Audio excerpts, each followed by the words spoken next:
Una pioggia di proiettili sparati per uccidere Carmelo Nicotra, scampata ad un vero e proprio agguato.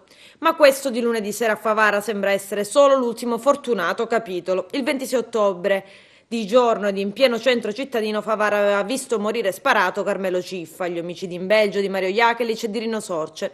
Ed adesso la città sa bene che difficilmente il fuoco finirà. Il sindaco di Favara Anna Alba ha scritto al ministro Minniti per comunicargli la grande preoccupazione e chiedere di potenziare a Favara la presenza dello Stato, sia in strutture che in risorse umane. I miei cittadini, scrive il sindaco, non vogliono ripiombare nel grigiore dell'illegalità ed affrontano una crisi finanziaria senza precedenti con dignità e laboriosità.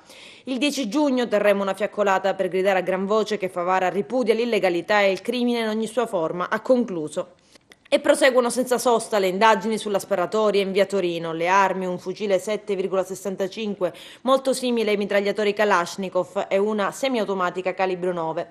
Obiettivo dei sicari: 2 sparano, il terzo alla guida di un fiorino ed un altro uomo lasciato a far da palo all'ingresso della via, Carmelo Nicotra, 35 anni, favarese, proprietario di un magazzino nella via dell'Agguato. Secondo la ricostruzione più approfondita non dovrebbe esserci stato un conflitto a fuoco, anche se la pista non viene del tutto esclusa, tra vittime e sicari. Semmai lo indica la scia di bossoli rimasti sulla strada. I killer avrebbero atteso Nicotra a poca distanza dal suo magazzino ed appena lo hanno visto arrivare hanno subito sparato per ammazzarlo, lasciandogli appena il tempo di alzare metà saracinesca. Ma lo chiarirà l'esame dello STUB se il 35enne abbia usato una pistola per difendersi. Qualcosa non è andata per il verso giusto. Fortunatamente Carmelo Nicotra è rimasto solo ferito in maniera grave al gluto. L'uomo ha poi avuto la forza di scappare e sottrarsi a morte sicura.